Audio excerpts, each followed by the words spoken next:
চিরে ফেলা হচ্ছে। এরপরে বলছেন তাসিল আশদাকুহুম দামান, আর স্রোতের মতো রক্ত প্রবাহিত হচ্ছে তাদের এই কলসা দিয়ে, গাল দিয়ে। আমি জিজ্ঞেস করলাম মান হাউলাই, আরে এরা কারা? একটু বলো তো। তখন তারা জবাব দিচ্ছেন হাউলাই আল্লাযীনা ইফতিরুনা ক্বাবলা তাহিল্লাতি সাওমিহিম। রমজান মাস চলার কারণে তারা খাওয়া দাওয়া করত, এদেরকে আল্লাহ শাস্তি দান করছেন এইভাবে। রমজান খাওয়ার মাস না, ক্বাবলা তাহিল্লাতি সাওমিহিম, রমজান মাস থাকাকালীন তারা খেয়েছে। রমজান মাসে খাওয়া হালাল না, তারা খেয়েছে। রমজান মাস সিয়ামের মাস, সিয়ামের গুরুত্ব তারা দেয়নি, আল্লাহ তাদেরকে এইভাবে শাস্তি দান করছে। আপনি যাবেন কোথায়? সিয়াম ফরজ হয় 10 বছর বয়সে, সালাত যেমন ফরজ হয়, সিয়াম ফরজ হয় 10 বছর বয়সে, যেমন সালাত ফরজ হয়। কেউ বলেছেন 12 বছর, তবে 10 বছরের চূড়ান্ত। সিয়াম এত বড় গুরুত্বপূর্ণ যে 7-10 বছর আগে থেকেই বাচ্চাকে প্রশিক্ষণ দিতে হবে সিয়ামের। কিন্তু আমরা বাপ মা যারা, তারা সন্তানের প্রতি এত দয়া করি, শরীর শুকিয়ে যাবে, পরীক্ষা সামনে, পরীক্ষা দিতে পারবে না। লা হাওলা ওয়ালা কুওয়াতা ইল্লা বিল্লাহ। সাহাবীরা বলছেন কুন্না নুসাব্বিমু সিবিয়ানানা, 1954 নম্বর হাদিস সহিহ বুখারীর মধ্যে এসেছে। আমরা আমাদের সন্তানদেরকে সিয়াম রাখাতাম। ওয়া নাজআলু লাহুম লুবা মিনাল ইলম, আর আমরা তুলার খেলনা কিনে দিতাম তাদের জন্য। ফাইদা বাকা আহাদুহুম আলা তাআম আতাইনাহু যাক, যখন তারা খাওয়ার জন্য কাঁদতে লাগতো তখন সাথে সাথে আমরা খেলনা দিতাম। হাত্তা ইয়াকুনা ইনদাল ইফতার, তারা খেলতে খেলতে ইফতারের টাইম হয়ে যেত। সুবহানাল্লাহ। সাহাবীদের সন্তান যারা, তারা এইভাবে সিয়াম রাখাতেন। আর আমরা, আমাদের সন্তান 25 বছর হয়ে যাচ্ছে, 30 বছর হয়ে যাচ্ছে, সিয়াম রাখে না। কতটাই অভিশপ্ত। গুরুত্বপূর্ণ কথা বলা খুব দরকার যে সিয়াম রাখে না, সিয়াম না রাখার পাপটা হলো, ইমাম যাহাবী রাহিমাহুল্লাহ বলছেন, জেনা করার চেয়েও বড় পাপ, মদ খাওয়ার চেয়েও বড় পাপ, মানুষ হত্যা করার চেয়েও বড় পাপ হলো ওই ব্যক্তির জন্য যে ব্যক্তি রমাদানের সিয়াম রাখে না। 2, 10 বছর থেকে সিয়াম রাখার কথা, আপনি রাখেননি। আপনার মনে হচ্ছে আমার যখন বয়স 30 তখন থেকে সিয়াম রাখা শুরু করেছি, তাহলে আপনার বাকি আছে কয় বছর? 20 বছর বাকি আছে। যদি আপনার এখন মনে হয় যে আমার 20 বছরের সিয়াম রাখা হয়নি, তাহলে এই 20 বছরের সিয়াম আপনাকে রাখতে হবে, রাখতেই হবে। আবারও বলছি, এই 20 বছরের সিয়াম রাখাই লাগবে। ধরেন 35 বছর রাখছেন, তাহলে আপনার বাকি আছে কয় বছরে? 25 বছর। আপনি 20 বছরের সিয়াম রাখা শুরু করেছেন, বাকি আছে 10 বছর। এই সিয়াম আপনাকে রাখতেই হবে। আপনি সুস্থ মানুষ, এর ফিদিয়াও চলবে না। আপনি তো গেছি, আমার সন্তানকে একটু সচেতন করাই। তাহলে এখন আপনার মনে হচ্ছে 10 বছরের সিয়াম কিভাবে করব? মাসালাটা জানেন আগে, দিন সম্পর্কে তো জানার চিন্তাও নাই, ভাবনাও নাই, মাসালাটা জানি। গত খুতবায় বলে গেছিলাম, যার মধ্যে দ্বীনি ইলম নাই তার মধ্যে কোনো কল্যাণ নেই, কোনো কল্যাণ নেই। মাইয়ুরিদুল্লাহু বিহি খায়রা ইউফাক্কিহু ফিদ-দ্বীন, আল্লাহ যার কল্যাণ চান তাকে দ্বীনের জ্ঞান দান করেন। তাহলে বোঝা গেল যার মধ্যে দ্বীনি জ্ঞান নাই তার মধ্যে কোনো কল্যাণ নেই, ও নিজেরই কোনো উপকার করতে পারবে না, পরিবার, সন্তান, সমাজের, দেশের, অন্যের উপকার করার চেয়ে নিজেরই উপকার করতে পারবে না সে। এখন 10 বছরের সিয়াম রাখবেন, 10 বছরে 10 মাস, 10 মাস না বেশি, 10 মাস রাখতে শুরু করেন। আপনি যে মনে করবেন যেটা ফিদিয়ে দিয়ে পার পেয়ে যাব, না, আপনার ফিদিয়া চলবে না। আপনি তো সুস্থ মানুষ, বয়স 50, এখন বয়স 50, আপনার ফিদিয়া গ্রহণযোগ্য হবে না। আগে সিয়াম 10 বছরের করতে হবে, তারপরে আল্লাহকে বলতে হবে, আল্লাহ আমি মাফ চাই, আমি সিয়াম পালন করি না। এখান থেকে বাঁচার কোনো সুযোগ নাই, আপনাকে সিয়াম রাখতেই হবে, আপনি সক্ষম। এই ভুলটা আমি করেছি, আপনি করেছেন, আমার সন্তান, আপনার সন্তান যেন ভুল করার সুযোগ না পায়। আমার সন্তানরা, আপনার সন্তানরা ভালো না হওয়ার পিছনে এটা একটা কারণ। কন্যা মুসাব্বিবু সিবিয়ানা, আমরা সন্তানদেরকে সিয়াম রাখাতাম। রমাজান, এটা সাহাবীরা ইচ্ছা করতেন রমাজানের বরকত থেকে যেন আমার সন্তানরা বিরত না হয়। এখন আপনি নিজে নিজে একটু ভাববেন যে আমার কয় বছরের সিয়াম বাকি আছে, কয় বছরের সিয়াম বাকি আছে, এটা রাখতে শুরু করবেন। আল্লাহ যেন আমাদের তৌফিক দান করেন, আমিন। ঠিক জাকাতের মাসালাও এটাই। আপনি আগে হুঁশিয়ার ছিলেন না, সচেতন ছিলেন না, হিসাব করে দেখছি আমরা 15 বছরের সম্পদের জাকাতই দেই। আমার ওয়াইফের অন্তত 50 ভরি স্বর্ণ আছে, জাকাত কোনোদিন দেয়নি। একজন বোন বলছেন যে আমাদেরকে আমার পিতামাতা গান শিখিয়েছে, 2-3টা টিচার রেখে দিয়েছিল, কোনোদিন পর্দার কথা বলেনি, তবে আল্লাহ আমাকে হেদায়েত দান করেছেন এবং আমি তওবা করার সুযোগ পেয়েছি, আমি হজ করেছি, ওমরা করেছি, আল্লাহ যেন আমাকে মাফ করে। কিন্তু আমার বাপ মা আমাকে ট্রিট করে, আমার বাপ মা বৃদ্ধ হয়ে গেছে, আমার এই পরিবর্তনটা সহ্য করতে পারে না। চিন্তা করেছেন বাপ কত দুষ্টু, বাপ মা কত খারাপ। আমাকে বাপের বাড়ি যেতে নিষেধ করে যে তুই বুরকা পরে আসলে আমাদের খারাপ লাগে, আমরা হলো আধুনিক পরিবারের ফ্যামিলি, ভূতের মতো লাগে তোকে। বাপ যে নষ্ট করে, মা যে নষ্ট করে, এটা তো হাদিসে আসছে, কুল্লু মাউলুদিন ইউলাদু আলাল ফিতরা ফাআবাওয়াহু ইউহাব্বিদানিহি আও ইউনাসসিরানিহি আও ইউমাজ্জিসানিহি।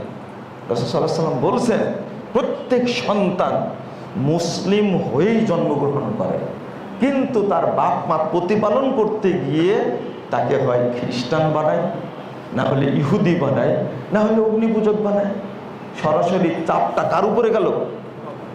বাপ মায়ের উপরে গেল। তা আল্লাহ তো বলছেন, এটা আল্লাহ রাসূল বলছেন, এটা আমার বাঁচার তো সুযোগ নাই, আপনি কেন সুযোগ দিলেন? আপনার বাচ্চাটা সিয়াম রাখে না, 25 বছর বয়স হয়েছে, কিছুই বলেন না আপনি, আর আদর করতে করতে তাকে একবার তাজা বাদর বানাইছেন। এখন আর সন্তান তো নিয়েছেন একটা, কয়টা? একটা। যদি পিটান, বিষ খেলে, গলায় দড়ি দিলে, আত্মহত্যা করলে সব গেল, বংশই শেষ। এই চিন্তায় তাকে ধমকও দিতে পারেন না আপনি।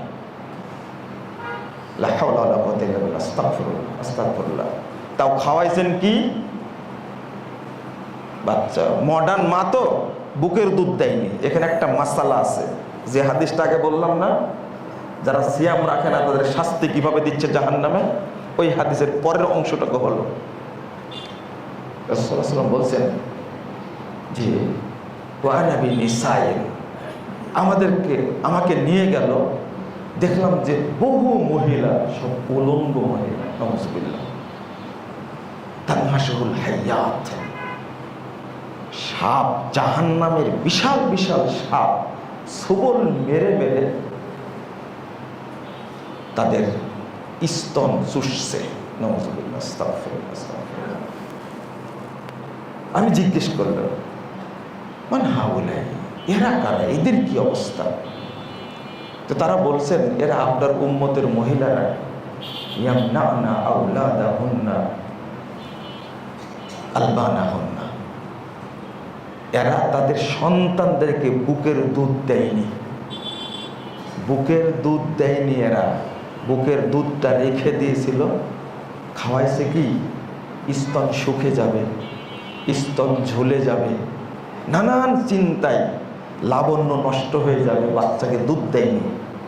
একটা মায়ের একটা বাচ্চার জন্য বুকে প্রায় 60 মণ দুধ থাকে, 60 মণ দুধ থাকে। এই দুধ যায় কোথায়? এই দুধ যায় কোথায়? আল্লাহ রাসূল সাল্লাল্লাহু আলাইহি ওয়াসাল্লাম বলছেন, এই দুধ জমা আছে, এই দুধ খাবেই, তবে যারা খাবে তারা মানুষ না, তারা জাহান্নামের তৈরি করা কি সাপে খাবে।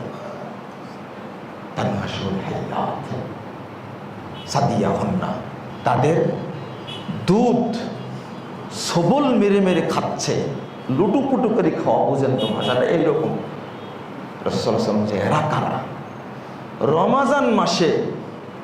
রমাজান মাসে বাচ্চাকে দুধ দেওয়ার কারণে ইসলাম বলে দিছে সিয়াম পালন করতে হয় না, বাচ্চাকে দুধ দাও। আবার খেয়াল করেন রমাজান মাস কত গুরুত্বপূর্ণ, অথচ বাচ্চা হলে না সিয়াম পালন করতে হবে না, আগে দুধ খাও। গর্ভবতী মা বাচ্চার জন্য সিয়াম রাখতে পারবে না, এটা শরীয়ত পরে রাখবে। যখন সময় চলে গেল, এখন সুস্থ, সিয়াম রাখবে। ওই বছর পারলো না, পরের বছর লাগবে। এখানে কিন্তু ফিদিয়া নাই। পেটে বাচ্চা থাকলে দুগ্ধবতী হলে দুধ খেলে এই মা সিয়াম রাখবে না, তবে পরে রাখবে। এর জন্য কিন্তু ফিদিয়া নাই। ফিদিয়া কার জন্য?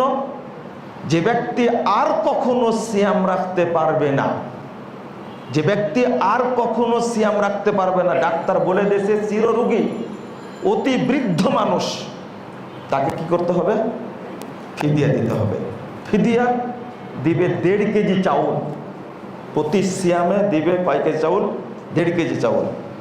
টাকা দিয়ে দিলে ফিদিয়া আদায় হবে না, টাকা দিয়ে দিতে হবে না। আপনি 30 দিনের 45 কেজি চাউল কিনেই দিবেন একজন ফকিরকে, 2 জন ফকিরকে দিলেন, কিন্তু টাকা দিলে হবে না। মাঝখানে এই কথাটা মাসালাটা চলে আসলো। তাহলে আল্লাহ বাচ্চার কত গুরুত্ব দিয়েছে। আমি আমার মেয়েটাকে শিক্ষা দিলাম, আমি আমার ওয়াইফকে শিক্ষা দিলাম কি দুধ খাওয়াতে হবে না, ওকে ফিডার খাওয়া। আর ফিডার খেলে কি হবে? এই জন্য মাকে হত্যা করছে এখন। বন্ধুরা আমার, দিনী জ্ঞানটা অর্জন করতে হবে, অযথা ক্ষিপ্ত হয়ে কোনো লাভ নাই।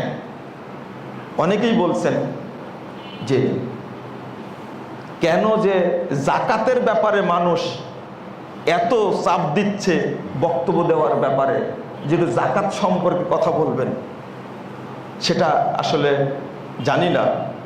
এখন মনে হয় জাকাতের ব্যাপারে মানুষ বেশি সচেতন হয়েছে। আলহামদুলিল্লাহ, এটা ভালো, আলহামদুলিল্লাহ। একটা হাদিস বলেছে এই জায়গায়, এই হাদিসটা আমি অনুবাদ করে তারপরে একটু টাচ দিয়ে এই বিষয়টা নিয়ে। রাসূলুল্লাহ সাল্লাল্লাহু আলাইহি ওয়াসাল্লাম বলছেন,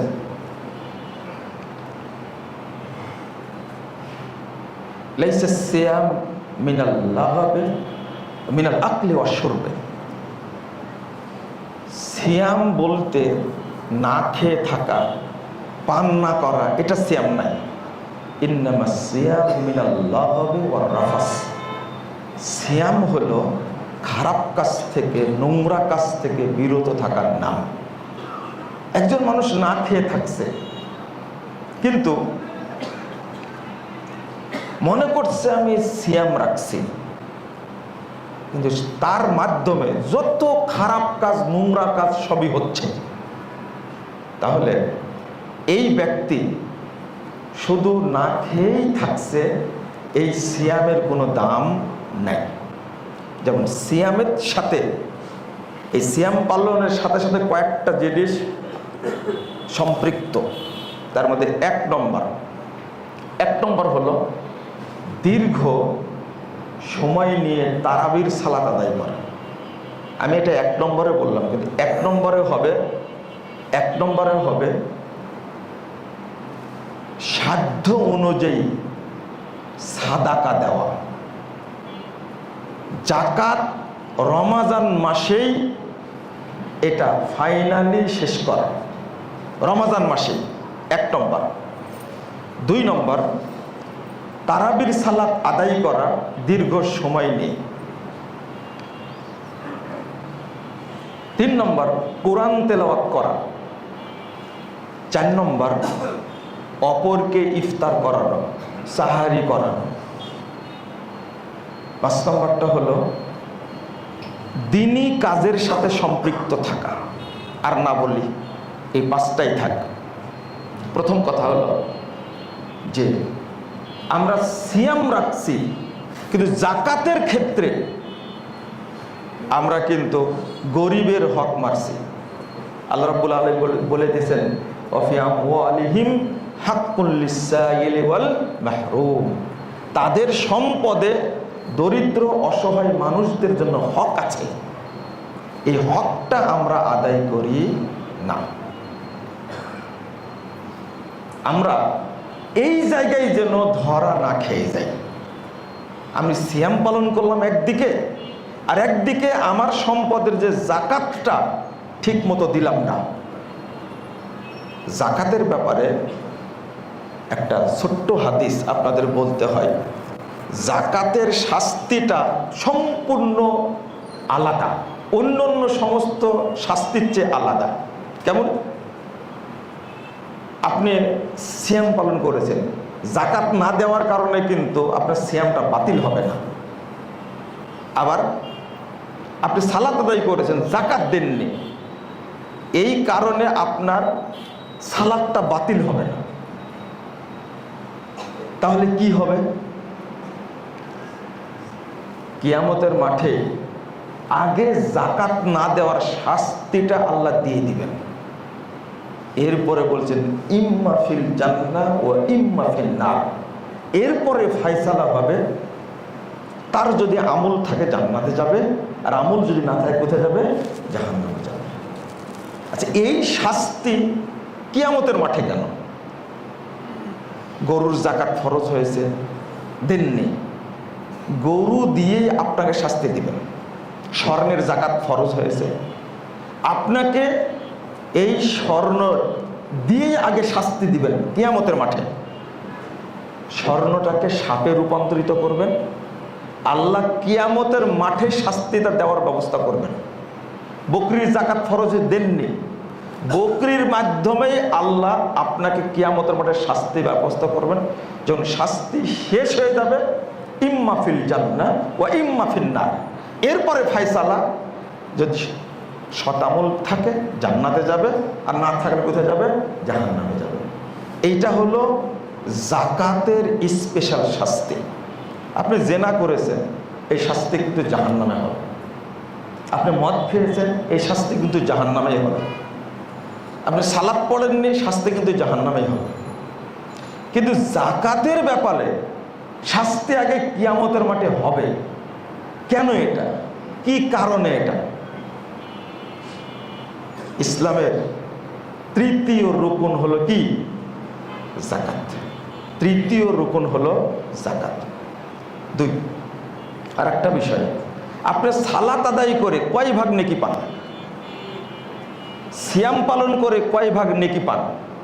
হজ করে কয় ভাগ নেকি পান? আর জাকাত দিয়ে সাদাকা করে কয় ভাগ নেকি পান? আমি এখানে 2টা হাদিস বলি। মুহাম্মদ রাসূলুল্লাহ সাল্লাল্লাহু আলাইহি ওয়াসাল্লাম বলছেন, 1208 নম্বর হাদিস, তিরমিজির মধ্যে এসেছে, মান আদ্দা যাকাতা মালিক ফাকাদ যাহাবা আনহু শাররু। যে ব্যক্তি সম্পদের জাকাত দিল, ওই ব্যক্তির সম্পদে যত অকল্যাণ ছিল, যত খারাপই ছিল, সঙ্গে সঙ্গে সমস্ত অকল্যাণ বেরিয়ে যাবে। আপনার সম্পদ বরকতপূর্ণ হওয়ার জন্য, আপনার সম্পদ সংরক্ষিত যেন থাকে, ক্ষতি যেন না হয়, এই জন্য আল্লাহ ব্যবস্থা করেছেন, সম্পদ দিয়েছেন। আপনি জাকাত দিবেন, তখন আপনার সম্পদের যত অকল্যাণ, বদনজর, সমস্ত বদনজর থেকে আল্লাহ নিজেই হেফাজত করবেন। আলহামদুলিল্লাহ। রাসূল সাল্লাল্লাহু আলাইহি ওয়াসাল্লাম বলছেন, ইয়া মাশারাত তুজ্জার, হে ব্যবসায়ীরা, হে ব্যবসায়ীরা, ইন্নাশ শাইতানা ইয়াহযুরু, ইয়া মাশারাত তুজ্জার, হে ব্যবসায়ীরা, ইন্নাশ শাইতান ইয়াহযুরু ফি বাইইকুম ফাশুবু বাইআকুম বিসসাদাকাহ, হে ব্যবসায়ীরা, তোমাদের সম্পদের মধ্যে শয়তান লুকিয়ে থাকে, ওয়াল্লাহু, এবং খারাপই লুকিয়ে থাকে, ফাশুবু বাইআকুম বিসসাদাকাহ, তোমরা যাকাত দেওয়ার মাধ্যমে তোমাদের সম্পদকে এই খারাপি থেকে, অকল্যাণ থেকে হেফাজত করো। মানে সম্পদের মধ্যে শয়তান যে লুকিয়ে থাকে, কেন? ইয়ামহুল বারাকা, এই শয়তান সম্পদের মধ্যে লুকিয়ে থাকার কারণ হলো বরকতটাও নষ্ট করে। এটা রাসূল সাল্লাল্লাহু আলাইহি ওয়াসাল্লাম বলছেন যে বরকত নষ্ট করে। আর একটা হাদিস আসছে, একজন মানুষের দুই চলে, চল তো দুইটা, দুই চলে 35টা করে 70টা শয়তান থাকে। আস্তাগফিরুল্লাহ, আস্তাগফিরুল্লাহ। ইন্নামা ইয়ানফিকুর রাজুল, যখনই কোনো ব্যক্তি কিছু দান করে, সঙ্গে সঙ্গে 70টা শয়তান মুখ থেকে পালিয়ে যায়। একটা শয়তানের অত্যাচারেই টিকা যায় না, অথচ আদম সন্তানের দুই চলের মধ্যে থাকে কয়টা শয়তান? 70টা শয়তান থাকে। আর এই শয়তানকে তাড়ানোর 1 নম্বর অস্ত্র সেটা হলো সাদকা করা। আমি এই হাদিসটা এখানে পেশ করার উদ্দেশ্য হলো যে রাসূল সাল্লাল্লাহু আলাইহি ওয়াসাল্লাম বলছেন, মানুষের দুই গালে শয়তান থাকে 70টা, অথচ সে নামাজ পড়ে, অথচ সে সিয়াম পালন করে, অথচ সে হজ করে, অথচ লোকটা সুবহানাল্লাহ, আলহামদুলিল্লাহ, লা ইলাহা ইল্লাল্লাহ বলে, কুরআন তেলাওয়াত করে, এরপরেও শয়তান অবস্থান করে কয়টা? 70টা।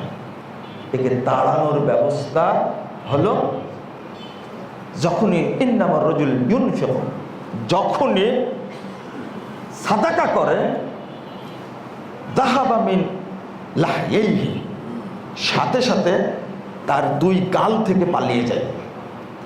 তাহলে সম্পদের মধ্যে যে শয়তান লুকিয়ে থাকে এবং আপনার বরকতটা যে নষ্ট করে, 5 বছর যাবৎ ব্যবসা করছেন, কোনো প্রফিট নেই, তাই না? অনেক ঝামেলা। একবার সারের ব্যবসা করলেন, ধরা খেলেন। এরপরে কাপড়ের ব্যবসা করছেন, তাও ধরা খেলেন। এরপরে চিন্তা করছেন ডেভেলপারের ব্যবসা করি, তাও ধরা খেলেন। টিকতেই পারছেন না। কারণগুলো কখনো খুঁজে দেখছেন? কারণটা কি? ইবলিস, শয়তান এমন জিনিস, রাসূলুল্লাহ সাল্লাল্লাহু আলাইহি ওয়াসাল্লাম বলছেন, ইন্নাশ শাইতানা ইয়াহদুরু আহাদাকুম ইনদা কুল্লি শাইইন মিন শানি, একজন মুমিন বান্দা যত কাজ করে, শয়তান প্রত্যেকটি মুহূর্তে প্রত্যেকটি জায়গায় উপস্থিত থাকে। কেন? সহিহ মুসলিমের হাদিস, 2033 নম্বর হাদিস। প্রতিটি ক্ষণে, প্রতিটি মুহূর্তে, প্রতিটি জায়গায় শয়তান উপস্থিত থাকে। হাদিসগুলো মিলিয়ে নেবেন। তো যখন আপনি কোনো কাজ করবেন, তার তো সফলতা চাইবেন। যাকাত দেওয়ার ক্ষেত্রে যেটা হয়, আমি নিচ থেকে না বলে উপর থেকে বলি, একটা কথা ইঙ্গিত দেই। আপনি একজন ভালো ব্যক্তি, বিশ্বাস আছে আমাদের, কিন্তু শেয়ার বাজারে যে ইনভেস্ট করে রাখছেন, সেটার কি কোনোদিন যাকাত দিছেন? নাম্বার 1। নাম্বার 2, আপনার ডিপিএস করা আছে। এই যে কিছুদিন আগে অনেক তথ্য পাওয়া গেল, কারো 200 কোটি 300 কোটি টাকা ডিপিএস করা আছে। ওটা আর একটা কি, এফডিআর করা আছে আপনার। এটার কি কোনোদিন যাকাত দিচ্ছেন আপনি? 3, আপনি ডেভেলপারের ব্যবসা করেন, কোনোদিন তার যাকাত কি দেওয়া হয়েছে? 4, আপনি ল্যান্ডের ব্যবসা করেন, জমি কিনেন বিক্রি করেন, জমি কিনেন বিক্রি করেন, পূর্বাচলে 10টা প্লট আছে, সবগুলোতে বাড়ি করবেন না। এক একটা প্লটের দাম কত, মার্কেট ভ্যালু কি, এইটা অনুযায়ী সেখানকার জাকাত দিতেই হবে আপনাকে, এটা ফরজ। আপনি চিন্তা করেন, আমি বহু ব্যবসায়ীকে জিজ্ঞেস করেছি, তারা জাকাত দেন না, এটা বুঝেনি না, জাকাত যে দিতে হবে এটা বুঝেন না, আর কোনোদিন জিজ্ঞাসাও করে না। অথচ খেপে গেলেন আপনি একদিন, খেপে গালি দিলেন না অনেক। ওই যে বলেছি 5টি দোকান আছে, প্রত্যেক দোকান থেকে সিকিউরিটি নিয়েছেন 5 লাখ টাকা, 5 5 25 লাখ টাকা সিকিউরিটি নিয়েছেন, দোকান ভাড়া দিয়েছেন, সিকিউরিটি নিয়েছেন কত লাখ টাকা? 5 বছর হয়ে গেছে, 10 বছর হয়ে গেছে, দোকান চলছে, সিকিউরিটির টাকা আপনার কাছে আছে। হারাম হারাম হারাম। আপনাকে এই পদ্ধতি অবলম্বন করতে বলেছে কে? আপনাকে আগে জানার দরকার ছিল, আপনার উচিত ছিল জানা এটা জায়েজ কিনা। একজন ব্যক্তি বলছেন যে আরে 25 লাখ টাকা, আমি একটা দোকান নিয়েছি 50 লাখ টাকা সিকিউরিটি দিয়ে, তাও ইতিমধ্যে 7 বছর হয়ে গেছে, ও 50 লাখ টাকা নিয়ে খাচ্ছে, আমি তার কাছে আছে। কখন নেবেন? যখন দোকান ছেড়ে দেব তখন নাকি টাকা দেবে 50 লাখ টাকা। এই 50 টাকা নিয়ে খাচ্ছেন, এটা হালাল না হারাম?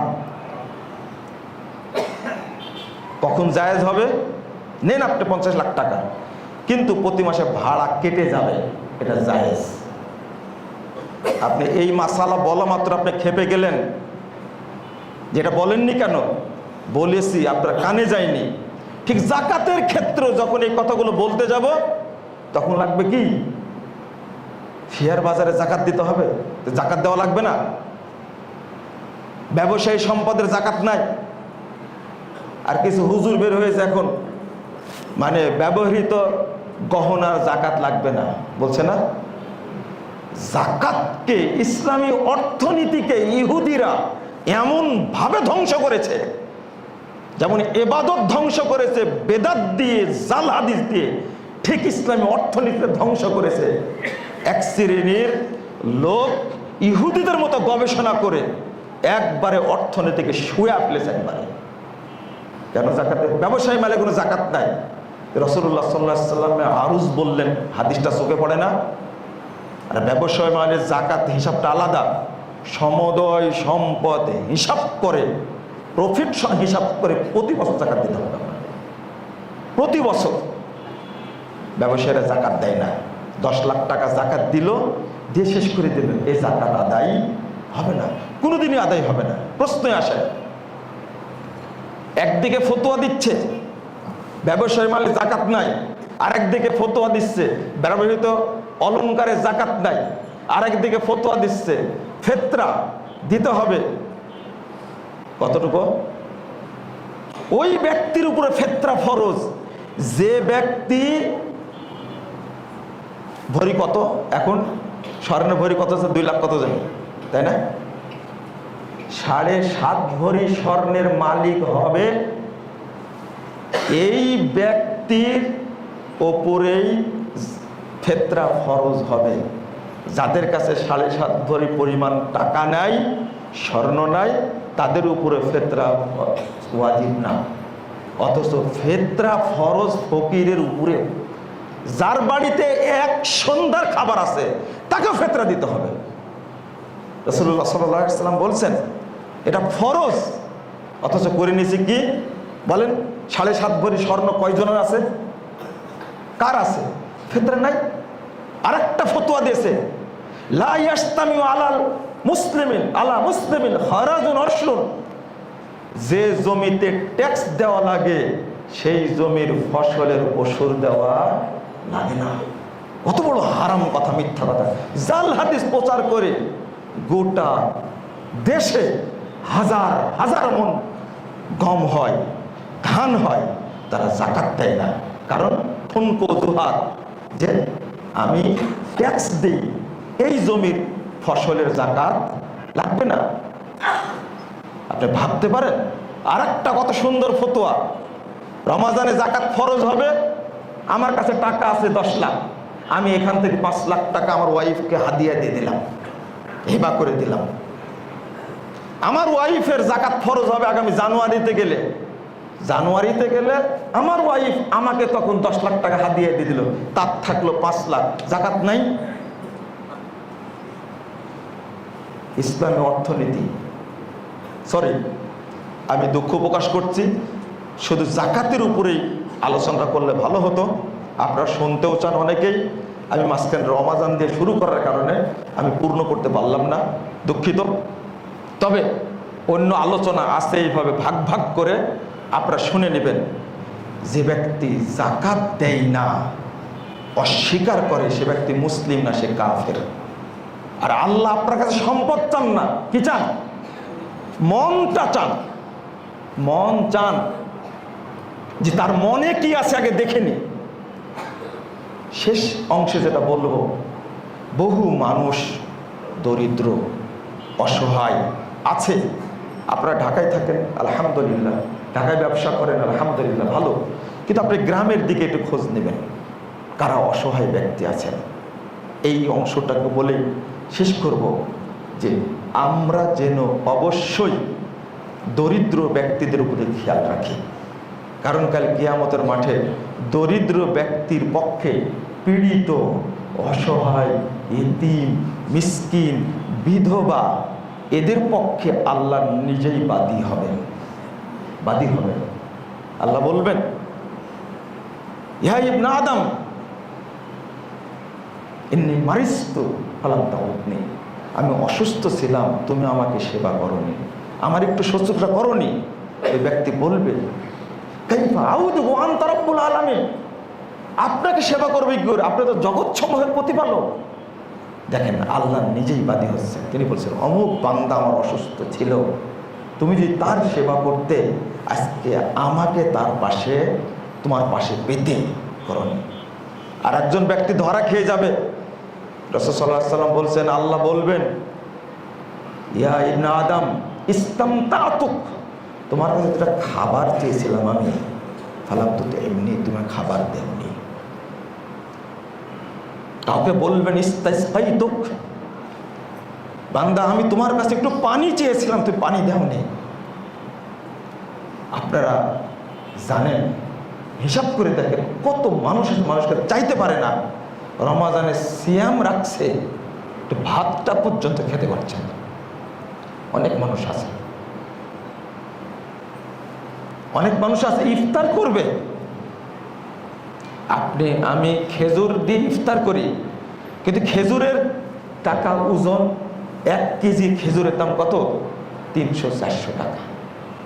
ওই লোকটা চালই কিনতে পারে না, খেজুর কিনবে কিভাবে? প্রত্যেক মসজিদে কি ইফতারের ব্যবস্থা আছে? না, ব্যবস্থা নাই। এটা রিক্সাওয়ালা সারাদিন পরিশ্রম করে যেটা পাই, যদিও সিয়াম রাখে। আমি এক রিক্সাকে জিজ্ঞেস করেছি গতবার, বলছে যে হ্যাঁ আমি সিয়াম রাখছি। কি দিয়ে ইফতার করবেন আপনি? আরে বুক ফাটা অর্থ না, এত কষ্ট করলো, মানে ওর জিজ্ঞেস না করাই ভালো ছিল। তো বলছে আমার কাছে কিছু মুড়ি আছে, আর কিছু না, মুড়ি আর পানি খেয়ে নেই, এটাই তার ইফতার। নিজের সন্তানের জন্য, নিজের জীবনের জন্য একটু বেঁচে থাকবে, সুন্দর মুখে দাড়ি। আমি বললাম, আপনি কি সিগারেট খান নাকি? না না বাবা, বয়স হয়ে গেছে, সিয়াম আছে, অথচ ইফতার করবে কি দিয়ে? মুড়ি দিয়ে। জানতে পারবে। কিন্তু অজানা মানুষ কত আছে, কত বিধবা আছে, 2টা 3টা 4টা বাচ্চা নিয়ে সংসার করছে, অথচ তার বাড়িতে খাবার পর্যন্ত নাই। আল্লাহ রাব্বুল আলামিন বলছেন, ওয়াহসিনু ইন্নাল্লাহা ইউহিব্বুল মুহসিনিন, তোমরা ইহসান করো। এক মা আমাকে বলছে, বিধবা, বাবা যা চাউল ছিল রান্না করে 4টা সন্তান ওরাই খেয়েছে, আমি সাহারি দেখেছি, খেতেই পারিনি। কোনোদিন বলেও নেই যে এতটাই অসহায় মানুষ। রাসূলুল্লাহ সাল্লাল্লাহু আলাইহি ওয়াসাল্লাম বলছেন, ইবকুনি দুআফাকুম ফাইন্নামা তুরযাকুনা ওয়া তুনসারুনা বিদুআফাইকুম। তোমরা অসহায় দরিদ্র মানুষদেরকে আমার কাছে নিয়ে আসো, মনে রাখো ইন্নামা তুরযাকুনা ওয়া তুনসারুনা বিদুআফাইকুম। এই অসহায় দরিদ্র মিসকিন বিধবা পীড়িত এদের কারণে তোমাদেরকে রুজি দান করা হয়, এদের কারণে তোমাদের উপরে আল্লাহর পক্ষ থেকে সাহায্য আসে। রাসূলুল্লাহ সাল্লাল্লাহু আলাইহি ওয়াসাল্লাম বলছেন, কাল কিয়ামতের মাঠে কাম মিন জারিন মুআল্লাকুন বিজারিহি, বন্দী করে রাখবেন। সহিহ বুখারীর হাদিস 4900 নম্বর হাদিস। আল্লাহ রাসূল বলছেন, কুমতু আলা বাবিন নার, আমি জাহান্নামের দরজায় দাঁড়িয়ে দেখলাম, ফায়াদখুল আকসার আল ফুকারা, অধিকাংশ দরিদ্র মানুষ জান্নাতে প্রবেশ করছে। ওয়া আসহাবুল জাদ্দি মাহবুসুন, আর যারা প্রতাপশালী শিল্পপতি বড় বড় ধনী মানুষ তাদেরকে আটক করে রাখা হয়েছে। ওয়া উমর বিহিলা দুখুলিন নার, এরপরে দেখছি তাদেরকে জাহান্নামে যাওয়ার জন্য নির্দেশ দান করা হচ্ছে। একদিকে হিসাব চলছে, যাচ্ছে দরিদ্র মানুষ, তাদের মর্যাদা কত। একজন দরিদ্র মানুষ যদি সালাত আদায় করে, সিয়াম পালন করে, পরহেজগার যদি হয়, রাসূল সাল্লাল্লাহু আলাইহি ওয়াসাল্লাম বলছেন 500 বছর আগে তারা জান্নাতে চলে যাবে।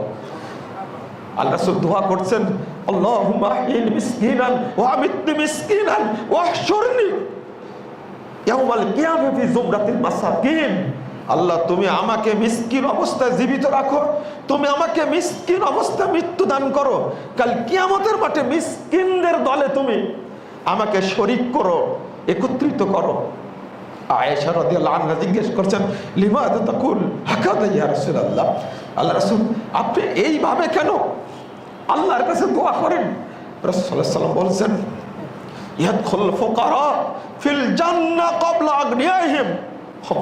আমিন। তুমি জানো না আয়েশা, ধনীদের 500 বছর পূর্বে গরিবরা জান্নাতে প্রবেশ করবে। তাদের কত মর্যাদা আল্লাহ রাব্বুল আলামিন দিয়েছেন, আর আমরা সেই দরিদ্র লোকদেরকে খবর রাখি না, চিন্তাও করি না, একটু ভাবিও না। রাসূলুল্লাহ সাল্লাল্লাহু আলাইহি ওয়াসাল্লাম বলছেন, কাম মিন মুআল্লাকিন বিজারিহি, বহু মানুষ তার পরশির কারণে আটক হয়ে যাবে, বন্দী হয়ে যাবে। আল্লাহকে বলবে, ইয়া রব, আল্লাহ শুনেন, সালহু সালহাজা লিমাদা মানানি লিমাদা আগলাকা বাবাহু আন্নি ওয়া মানানি ফাজলা। আল্লাহ তাকে জিজ্ঞেস করেন, আপনি কেন তার দরজা বন্ধ রেখেছিল? তার সম্পদ অনেক ছিল, কিন্তু আমাকে কেন বঞ্চিত করেছে? মানানি ফাজলা, তার গচ্ছিত সম্পদ থেকে আমাকে কেন বঞ্চিত করেছে? আল্লাহর কাছে নালিশ করবেন একটা হাদিস, আর আল্লাহ নিজেই বাদী হবে দরিদ্রের পক্ষে। আমাদের বাঁচার পথ কি আছে? বহু মানুষ খাবার পায় না, বহু মানুষ চিকিৎসার অর্থ পায় না। একজন বোন, তাও মুসলিম, কষ্টটা কোথায় বলবো? আমাদের কি সেই টাকা পয়সা আছে, সেই অর্থ আছে? আমরা কি দিতে পারি? একটা বই ছাপাতে পারি না আমরা। বলছেন যে সিজার করতে হবে, 5 দিন চলে গেছে। মুসলিম মহিলাটা, এই টাকাটা ডাক্তার নেবে 7,000 টাকা, এই টাকাটা সে জোগাড় করতে পারেনি। পেটের ব্যথায় কাতরাচ্ছে, নর্মাল ডেলিভারি হবে না। যদি নিভৃতে গোপনে এইভাবে অসহায় মানুষ যদি কাঁদে, এই কাঁদাটা আমাদের জন্য হয়ে যাবে অভিশাপ, সামর্থ্যবান ব্যক্তিদের জন্য হয়ে যাবে অভিশাপ। আল্লাহ রাব্বুল আলামিন যেন আমাদেরকে হেফাজত করেন, বলুন আমিন। আমাদের যারা দরিদ্র, অসহায়, এতিম, মিসকিন, আল্লাহ যেন তাদেরকে সচ্ছলতার ব্যবস্থা করে দেন, আমিন ইয়া রাব্বুল আলামিন। আল্লাহ যেন আমাদের সকলকে তাদের দিকে হাত বাড়ানোর ব্যবস্থা করে দেন। আমিন। আমরা যেন কৃপণ না থাকি। আমরা জানি, আপনিও জানেন যে যারা কৃপণ তারা হয় মুনাফিক। যারা দান খায়রাত করে না তাদের মৃত্যুর সময় তো শাস্তি হয়, পরকালেও শাস্তি হবে, কবরেও শাস্তি হবে। এই হাদিসগুলো আপনারা জানেন, নতুন করে বলার দরকার নাই।